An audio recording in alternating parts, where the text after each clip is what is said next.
السلام علیکم ورحمۃ اللہ وبرکاتہ۔ حدیث مبارکہ۔ عنوان: دوسروں کے لیے دعا مانگا کریں، اس سے آپ کی ضرورتیں پوری ہوں گی۔ جناب نبی کریم صلی اللہ علیہ وسلم کا ارشاد ہے، مسلمان کے اپنے بھائی کے لیے اس کی پیٹھ پیچھے کی گئی دعا قبول ہوتی ہے۔ اس کے سر کے پاس ایک فرشتہ مقرر ہوتا ہے۔ جب بھی یہ اپنے بھائی کے لیے دعائے خیر کرتا ہے تو مقرر کیا ہوا فرشتہ اس کے جواب میں کہتا ہے، اے اللہ اس کی دعا قبول فرما۔ یہ بھی کہتا ہے کہ تمہیں بھی اس کی مانند عطا ہو۔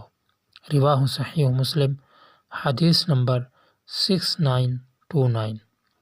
اللہ تعالیٰ سے اپنی حاجتیں اور ضرورتیں منوانے کا یہ ایک بڑا آسان نسخہ ہے کہ ہمیں جو بھی حاجت اور ضرورت درپیش ہو، ہم پورے اخلاص اور ہمدردی کے ساتھ وہ حاجت اور ضرورت کسی دوسرے مسلمان کے لیے مانگیں۔ اس کے نتیجے میں وہ حاجت اور ضرورت ہمارے حق میں بھی انشاءاللہ ضرور پوری ہوگی۔